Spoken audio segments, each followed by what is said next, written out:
नमस्कार, मैं आचार्य सूरज कुमार। संस्कृत सूरज के इस चैनल पर आपका एक बार फिर से स्वागत है। आज हम लोग ई स्तुति पाठ को पढ़ने वाले हैं। इसमें पहले श्लोक को हम लोगों ने पिछली कक्षा में पढ़ चुका था। साथ ही साथ मैंने उसमें उपनिषद की संक्षिप्त व्याख्या और जो प्रथम श्लोक था आपका यतो वाच निवर्तन्ति और प्राप्य मनसा सा आनंदम ब्रह्मणो विद्वान वेति कुतश्चन, जो कि तैत्तिरीय उपनिषद से दिया गया था, इसकी भी संक्षिप्त व्याख्या हुई थी। मतलब मैंने प्रथम श्लोक को पढ़ाया था आपको और उपनिषद की संक्षिप्त व्याख्या किया था मैंने पिछली कक्षा में, और तैत्तिरीय उपनिषद की भी संक्षिप्त व्याख्या मैंने की हुई थी। उससे कुछ प्रश्न था जिसको आप पीडी ग्रुप में जो छात्र हैं उनको मैंने प्रश्न दिया हुआ था, आप लोगों ने उत्तर दिया भी है। आज का जो ये पाठ है ये 2 भाग में रहेगा।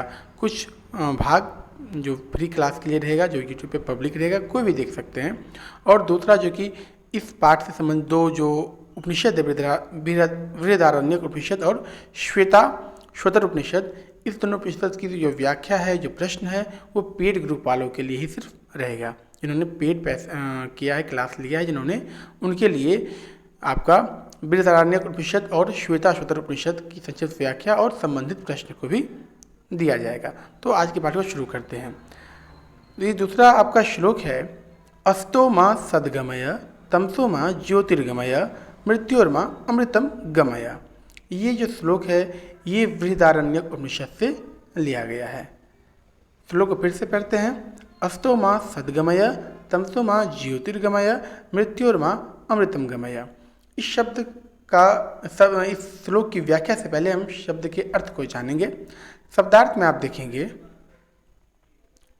यहाँ पर अस्तो मतलब कुमार्ग, ना सतो, अस्तो मतलब ना सतो कुमार्ग या असत्य, माँ मतलब मुझे, सद मतलब अच्छा, गमय भेजो या फिर ले जाओ, तमसो मतलब अंधकार या अज्ञान, अंधकार मतलब तमसो ज्योति क्या है, तमसो माँ ज्योतिर्गमय, अंधकार से ज्ञान की ओर ले चलो, तमसो मतलब अंधकार या अज्ञान, ज्योति मतलब प्रकाश या फिर ज्ञान, मृत्यु मतलब मृत्यु या फिर नाश, जिसका नाश हो जाए वह मृत्यु के समान है, अमृतम मतलब अमृतत्व, जीवन या अमरता।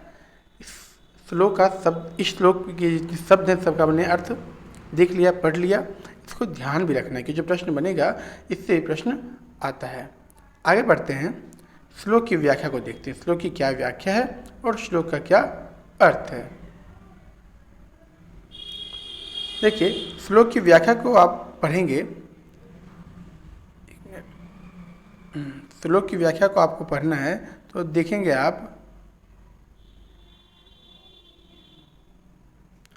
यह श्लोक बृहदारण्यक उपनिषद से संकलित किया गया है। इस मंत्र में ईश्वर की स्तुति करते हुए असत्य से सत्य की ओर, अंधकार से प्रकाश की ओर तथा मृत्यु से अमृतत्व की ओर ले जाने की स्तुति की गई है। किस श्लोक में? अस्तो माँ सद्गमय तमसो माँ ज्योतिर्गमय और मृत्योर्मा अमृतम गमय में क्या कहा गया है कि ये बृहदारण्यक उपनिषद से संकलित किया गया इस मंत्र को, और इसमें कहा गया ईश्वर की स्तुति करते हुए कि हमें असत्य से सत्य की ओर, अंधकार से प्रकाश की ओर और मृत्यु से अमृतत्व की ओर ले जाया जाए, इसकी स्तुति की गई है। इस श्लोक का जो अर्थ होगा, श्लोक अर्थ, उसमें आप देखेंगे, हे प्रभु, मतलब हम जो स्तुति कर रहे हैं, ईश्वर की स्तुति कर रहे हैं, हे ईश्वर या हे प्रभु आप कह सकते हैं, तो कह रहे हैं क्या? अस्तो माँ सद्गमय, हे प्रभु। अस्तो मतलब हमने बताया असत्य या कुमार्ग, तो कुमार्ग से मुझे सन्मार्ग की ओर ले चलो। हम लोग ईश्वर की स्तुति करते हुए क्या कर रहे हैं? अस्तो माँ सद्गमय, मुझे कुमार्ग से सन्मार्ग की ओर ले चलो। ठीक है, आगे क्या है? तमसो माँ ज्योतिर्गमय, यानी मुझे अज्ञान रूपी अंधकार से, अज्ञान रूपी जो हम अज्ञानी हैं उसके अंधकार से ज्ञान रूपी प्रकाश की ओर ले चलो। ज्योतिर्गमय तो कहाँ ले चलो? तो ज्ञान रूपी प्रकाश की ओर ले चलो।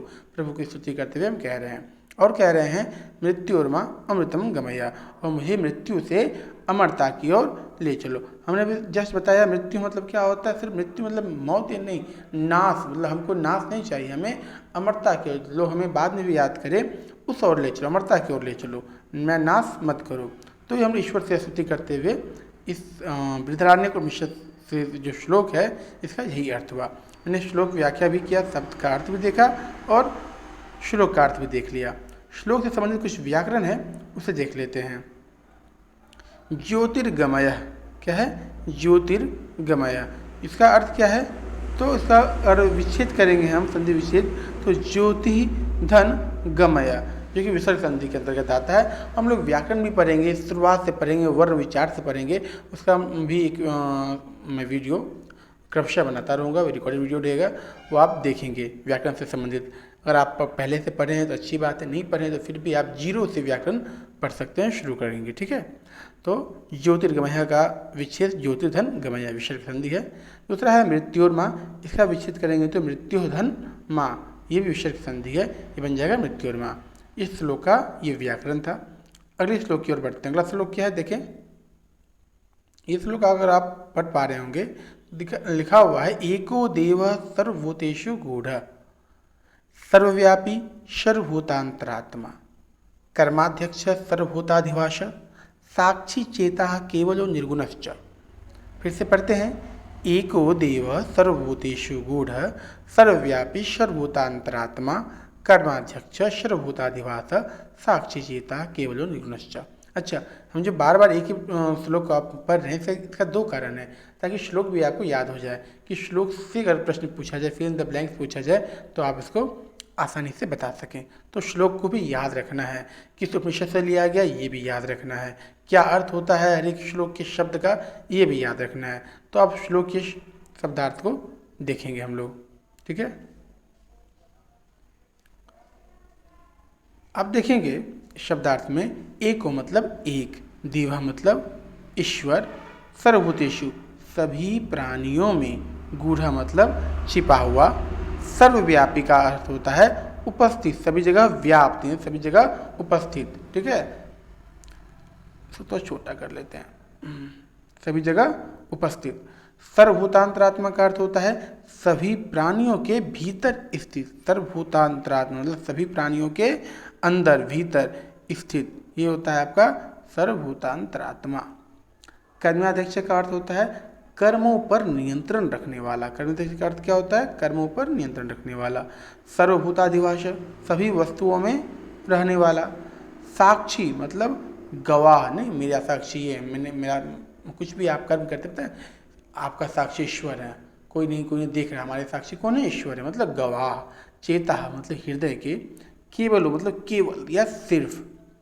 निर्गुणश्च मतलब निर्गुण रूप में, निर्गुण आकार में, ठीक है, निर्गुणश्च, ठीक है, और निर्गुण रूप में। अब श्लोक की व्याख्या को देखते हैं। क्या श्लोक की व्याख्या? आप देखेंगे श्लोक की व्याख्या में कि यह श्लोक जो है श्वेताश्वतर उपनिषद से संकलित है। कौन सा श्लोक? तो एको देव सर्वभूतेषु गूढ़ सर्वव्यापी सर्वभूतांतरात्मा कर्माध्यक्ष सर्वभूताधिवास साक्षी चेता केवल निर्गुणश्च। यह श्लोक जो है श्वेताश्वर उपनिषद से संकलित है। इसमें जो है ईश्वर की व्यापकता, सर्वव्यापकता का उल्लेख करते हुए कहा गया है कि ईश्वर निर्गुण है। क्या है? ईश्वर निर्गुण है और वो सभी प्राणियों में स्थित हैं, ठीक है। कहने का तात्पर्य यह है कि संपूर्ण विश्व ईश्वर द्वारा ही, यानी परमात्मा द्वारा ही नियंत्रित व संचालित है। ये श्लोक की व्याख्या हुई। हम लोग श्लोक के अर्थ पर चलेंगे, श्लोक का क्या अर्थ होगा। श्लोक जो था एको देव सर्वभूतेषु गूढ़, मतलब एक ईश्वर ही, एको देव एक ईश्वर ही सर्वभूतेषु गूढ़ सभी प्राणियों में छिपा हुआ है। एक ईश्वर किसमें है? सभी प्राणियों में छिपा हुआ है। और कह रहा है सर्वव्यापी सर्वभूतांतरात्मा, क्या? वे सभी जगह स्थित हैं। सर्वव्यापी मतलब सभी जगह स्थित हैं वो, सर्वभूतांतरात्मा, और सभी प्राणियों के अंतरात्मा, हृदय में हैं। कौन है? सभी प्राणियों के हृदय में निवास करने वाले हैं, ठीक है। कर्माध्यक्ष सर्वभूताधिवास, और सब प्राणी की अंतरात्मा में, हृदय में निवास तो करते ही हैं, और कर्माध्यक्ष सर्वभूताधिवास कर्म पर नियंत्रण रखने वाले हैं। कर्म पर नियंत्रण रखने वाले सर्वभूताधिवास, और सभी वस्तुओं में भी निवास करते हैं।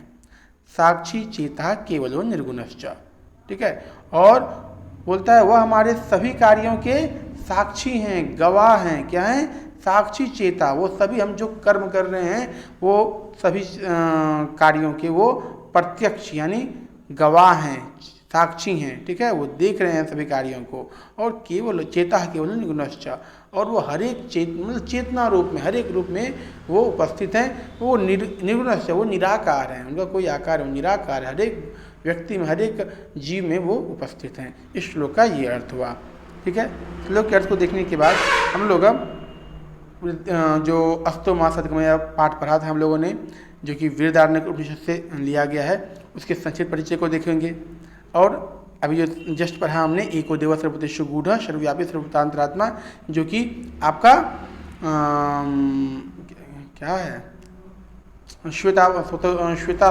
श्वेतोपनिषद से लिया गया है। इस दोनों उपनिषद का हम लोग संक्षिप्त परिचय देखेंगे और कुछ प्रश्न को भी हम लोग देखने वाले हैं। ठीक है, लेकिन इस संक्षिप्त परिचय और प्रश्न को हम लोग देखेंगे पेड ग्रुप में, जिन्होंने रुपया देकर क्लास को लिया हुआ है, सिर्फ उनके लिए ये पाठ रहेगा।